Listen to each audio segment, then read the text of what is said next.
All right, another episode from the coach's desk. One of the things that we have recently kind of done is we basically had a transition period, and then we did a pretty challenging work capacity. I think I wrote it on a transition period. Yep. Just kind of like, let's go one of those good old school kind of like beat downs. And I was very surprised at how poorly the athletes did with this session. And so we kind of had the discussion of like, hey, maybe this next larger phase of training should focus on not only conditioning, work capacity, but also really just kind of giving our athletes back some grit. And so a lot of times, one of the things you'll notice with work capacity efforts is oftentimes the coaches and the fitter athletes in the gym, they don't always start out in the front of the pack. But what happens about halfway through is all of a sudden they start to move forward. And then towards the end of the session, they start to pull away from all the other athletes. And that's simply because experienced athletes and coaches are able to look at a session and properly pace themselves. Mm-hmm. So we kind of went through this like section of like trying to coach this idea of pacing to athletes. But the problem is, unlike endurance sports, running, swimming, cycling, or a rower or a skier, where your output is consistently being tracked and monitored, you can start to assign like, a very objective pace to what you're doing, and you can ID what you can sustain over a period of time. The problem was, as we were talking about this idea of pacing, what the coaches can kind of do naturally is our athletes could not do it. So then what happened was the athletes, they were simply moving too slow because they wanted to have that constant output versus going right to their threshold and holding it, right? So let's just say we had this threshold up here where, hey, if you exceed that, you're gonna have a diminishing output, right? You're gonna cross that, it's gonna get really hard all of a sudden, and you're not gonna be able to continue to work. Our coaches and experienced athletes can get to that threshold very quickly, kind of regardless of what you put on the board, just through experience. Yep. New athletes have a lot of difficulty trying to ID the correct pace for a multimodal work capacity, or in CrossFit world, Metcon. So we found this problem kind of arising. We kind of tried to explain it a certain way, and it didn't really take root. What happened was people were just starting too slow, and then they were like sprint at the end and had like a huge surge in output, which simply means they were sandbagging the first, 20, 30, 40, 50% of the circuit. So something Jordan recently incorporated with these work capacity efforts is a standard, and let's talk about that a little bit. Yeah, so standards, what we're trying to do is essentially allocate a time standard for every movement that we use for work capacity in the gym, and distances that we might cover for the different single modes that we do. And we can have 3 different standards based on essentially experience level in the gym, but also these essentially a fitness standard. And so that's what we're moving to, this standard. And that standard makes it very objective what you should be able to do work in, assuming that you are putting out like what we would say is a basic output for the combination of movements that we're doing in the gym. And so we're going to create 3 different standards for the different work capacities that we do.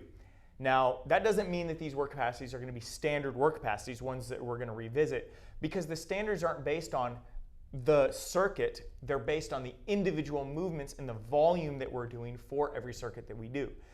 So we can set a bronze, a silver, and a gold standard using this methodology. And this is solving the problem, as Jake illustrated, of basically the more we talked about pace, the more people paced. And when you're doing a work capacity, 2 things can happen. If you explain to a very experienced athlete and a very inexperienced athlete that you want them to pace at a 7 out of 10, then the experienced athlete is like, yeah, I can do that. I can pace at 7 out of 10. The inexperienced athlete is like, I don't know what 10 is. So what is 7? And they're not going to understand how they can successfully maintain a 7 out of 10. They also don't understand that, the 7 is going to change over the period of time as fatigue sets in, and as they get closer to the end of the effort. And so the other thing that can happen is with the experienced athlete may think like, oh, well, I was going to do 8 out of 10 because I know myself well enough that I can go harder than that for this duration that you're assigning me. And so in the inexperienced athlete's case, the best case is that they are able to sort of fumble their way into a 70% and they execute it well. The more common case, and really the worst case, is they don't understand what 10 is, they don't understand what 1 is, so how are they going to figure out what 7 is?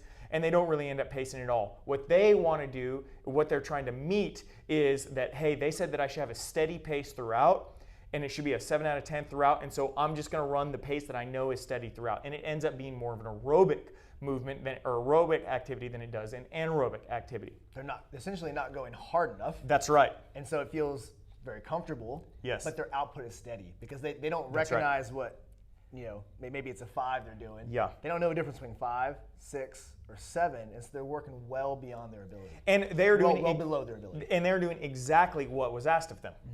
They, in their interpretation, exactly what was asked of them is what they're doing. And so whenever, as coaches, if we were to say like, oh man, this is not working out like I wanted, we like have a little powwow and it's like, hey, the athletes they're not doing they're not engaging with the process in the way that we want them to. They actually are. The problem is with the methodology of coaching. And so we want to change how we're doing that so that it's more clear what the output should be for these efforts. This is where standards are coming in. Now, before I go on, I just want to talk about the best and worst case scenario with the experienced athlete too. Because with the experienced athlete, the best case is that they essentially do that 7 out of 10. Or actually, the best case scenario is that they do that effort at exactly the highest intensity that they can sustain throughout that duration. That's the idea that we want. So the worst case is they hear, 7, but they could have given 10% more, but now they're governing themselves. Now they're dialing themselves back. And so they're doing exactly what the coach asked, but the problem is they could have given more. And so we are falsely like putting a governor on that athlete when we should be letting them go and challenge themselves to go even harder. And that's the challenge with RPE. Like if you look at any rate of perceived exertion. Yeah, if you look at any endurance program. Yeah. Cycling, swimming, running, any of those sports, if you have a coach who's writing your programming, he doesn't give you RPE until you've actually trained at objective training paces long enough to where you can properly associate it, right? So if on a bike when Jordan was racing, it was power. Like he would say, hey, I want you to ride at this many watts. If you're running, any running, instructional manual and program from any coach is going to be like, you're going to spend this many days running this pace, and that pace is going to be based on a run assessment. So you're getting very objective measures, and then it gets to a certain point where after, let's just say Jordan, for example, has ridden, competitively for multiple years, he knows what his RPE is and where it aligns, right? He could probably remove your power tap at some point, and then they could ask you like, hey, how many watts are you pushing right now? And be pretty accurate, right? Because he spent so much time staring at that screen, and he would associate that number with how hard he's working. Now the challenge is we throw in burpee or Curtis P sled push, 200-meter run, sandbag drag. What is the metric? You're not staring at a screen that's measuring your output, and nor is it repeated very often. And so to try to create an RPE scale and apply it to athletes doing multimodal work capacity is extremely challenging. We have it as coaches because we've just done it so many times. But for the new athlete, how do you explain what 7 is supposed to feel like? Yeah, and so this is where standards come in. And whether or not you're dealing with wattage or a pace based on your assessment performance, you are dealing with a standard. Your coach is telling you, hey, I want you to pedal at 220 watts for 3 hours. That is the standard. That is an objective measure of your output that entire time. And you should be able to show proof through this recording device that you were able to meet this standard through the entire time and throughout the duration of whatever your training was. Same on the running side with a pace that you're given from your run coach. And so with the standards that we're doing here, we're trying to give an objective measure of what you should be able to perform. And we believe that this is going to be a better approach to trying to get the type of intensity that we're looking for out of our athletes. Now, this also presents some problems because if we have an AMRAP, how do you give a time standard for that? Well, you can't really. You could give a round standard, and that's certainly something that we could do, but and that we will do eventually, but we need some more data points. So because we're in the nascent stages of our standards setting, we need some data points to gain. And so it's going to be a little bit inaccurate for a while, but this is the process that we have to go through. Essentially, I'm looking at all of the different movements that we have, like a burpee, like a squat, or a Rick Sanchez, or a lunge. And I'm saying like an athlete who can meet the gold standard can do this movement in this amount of time. And then you compare that with the total number of reps that you're going to do over a certain duration. And then you have to factor in a little bit of fatigue. And then you come up with the total amount of time that that movement is going to take. And then you do that for every single movement in the circuit. And then you get a time standard on the back end whenever you add all those numbers up. And of course, you have to factor in some transition times because you're moving from one station to the next and so on and so forth. All of those things have to be factored in. But you can do that, and really what I found is it's actually a pretty quick process. And then you can sift into 3 different buckets. And these buckets are all just goals for the athletes. Because an athlete who can't achieve the bronze standard today, maybe in 3 weeks can achieve the bronze standard. And so automatically they feel better because now, hey, I'm able to meet this standard. And they have a goal to move to next, silver. Whenever they go from bronze to silver over the course of time, and then they go from silver to gold. And these standards are not easy. They're not designed to be easy. Not even the top 50% are going to be represented by the bronze standard. About the top 20% are going to be represented by the silver standard, and only the top 5 to 10% are going to be represented by the gold standard. That's exactly what these standards should do. We don't want standards to turn into de facto participation medals. You just showed up to the gym that day. Hey, you met the standard because you're doing this with us. You must push in order to meet these standards. And that's what a good standard should do. A good standard should pull the most from you. It should pull the most effort from you. It shouldn't be something that you can just kind of just idly check the box and you've done it. Yeah, I would venture to say that if I had a choice of our athletes going too easy or going too hard on a metabolic circuit, I would prefer them to go too hard, because not to a point where obviously they incur injury, but let's just say too hard means a decrease in output.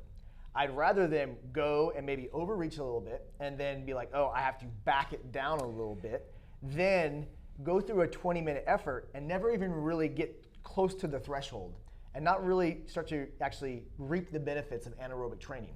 Yes. I'd rather have them learn a hard lesson by overreaching a little bit and having to back down the output than to kind of like sandbag the first 10, 12 minutes and then maybe get 3 or 4 minutes in the right zone. The distinction that you just made is so important.